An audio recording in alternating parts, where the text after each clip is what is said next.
সুপ্রিয় দর্শক, আপনাদের ভালোবাসায় আসলাম এক অসহায় মেয়ের কাছে। আমরা শুনবো তার জীবন কাহিনী। আসসালামু আলাইকুম। ওয়ালাইকুম আসসালাম। হ্যাঁ আপু, কেমন আছো? আলহামদুলিল্লাহ ভালো আছি। হ্যাঁ, তোমার নাম আর তোমার দেশের বাড়ি? আমার নাম তমা, আমার বাড়ি গাজীপুর, কালিয়াকৈর থানা, সুরিচালা গ্রাম। ও, গাজীপুর ছুরিতলা গ্রাম, হ্যাঁ, কালিয়াকৈর থানা না? জি। ও আচ্ছা, তোমার ফ্যামিলিতে কে কে আছেন?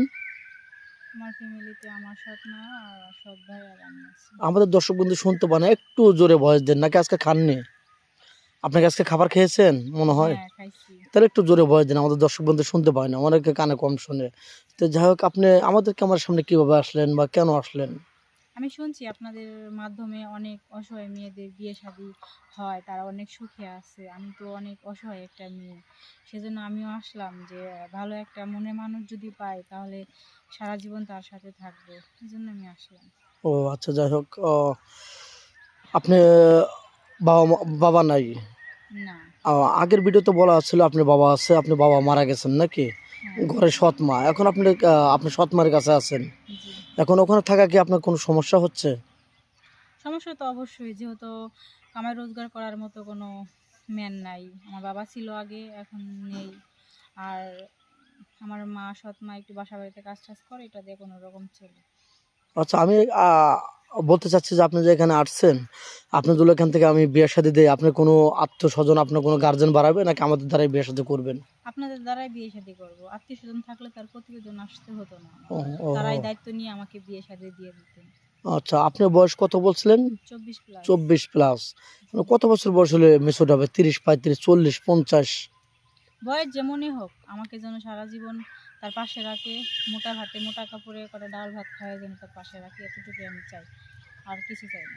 আচ্ছা, কোনো প্রবাসী ম্যান তার ওয়াইফ, তার একটা বেবি বা দুটো বেবি রেখে তার ওয়াইফ চলে গেছে, সর্বশান্ত করে দিয়ে, ওরকম ম্যান হলে কি আপনি বিয়ে করবেন? হ্যাঁ, করব। করবেন তো সত্যি? হ্যাঁ, করব। আচ্ছা, এখন আপনি বলতেছেন অসহায়, তখন বিয়ে শাদী করে 2-4 মাস পরে তো তার মতো আবার ধোঁকাবাজি করবেন না, ছলচাতুরি বেইমানি করবেন না তো?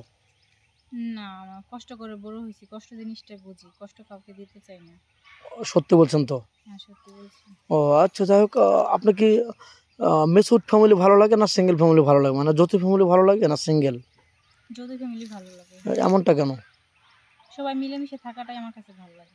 তাই? হ্যাঁ। আচ্ছা, কোনো অসহায় যদি আপনাকে বিয়ে শাদী করে বাইরে নিয়ে যেতে চান, আপনাকে যাবেন বা না কি পেলেন ওটা উঠতে পারবেন না বা ভয় পাবেন? না, যদি কেউ আমাকে নিয়ে যায় আমি যাব। আচ্ছা, আপনি বিয়ে শাদী করার পরে আপনি স্বামীর কাছে কি চাওয়ার আছে? আপনি কি হজ করতে যাবেন নাকি কক্সবাজার ঘুরতে যাবেন নাকি থাইল্যান্ড বেড়াতে যাবেন, না কি মনের ভিতরে আকাঙ্ক্ষা আছে, ইচ্ছা আছে? আমি আমার স্বামীর কাছে চাইবো সে যেন আমাকে হেফাজতে রাখে, আর কিছুই না।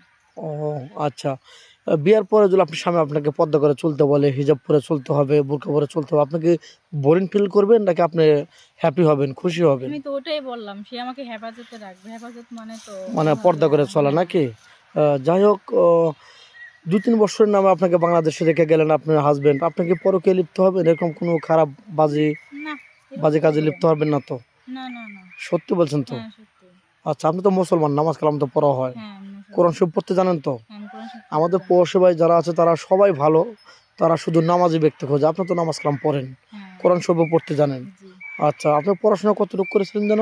আমি এসএসসি পরীক্ষাটা দিতে পারিনি। দিতে পারেননি, আপনার আর্থিক অনটনের জন্য আপনি হ্যাঁ। পরীক্ষাটা দিতে পারেন নাই। আপনার ইচ্ছা ছিল কিন্তু অর্থ ছিল না। হ্যাঁ। তো যাই হোক, আপনার ফোন নাম্বারটা দিয়ে দেন, 2-4 মিনিটের মতো জীবন গল্প শেষ করা যায় না? না ভাই, আমার তো কোনো ফোন নাম্বার নেই। আজও ফোন কেনেননি? না। ও, মেয়েটার কোনো ফোন নেই, যতটুকু পারলাম তুলে ধরলাম। মেয়েটা খুবই অসহায়, তার বাবা মৃত, মাও মৃত, সৎ মায়ের কাছে আছে এখন। তো মেয়েটা চাচ্ছে একটু ভালো মনের মানুষ। আমাদের নাম্বার দেওয়া থাকবে, মানে ইউটিউব চ্যানেল কর্তৃপক্ষের নাম্বার দেওয়া থাকবে। কেউ ভিডিও কল দেবেন না, ইমো হোয়াটসঅ্যাপ আছে, অডিও কল দেবেন। ভিডিও কল দিলে ব্লক করতে বাধ্য হবো। ভালো থাকবেন, সুস্থ থাকবেন, এই বলে শেষ করে দিলাম। আল্লাহ হাফেজ।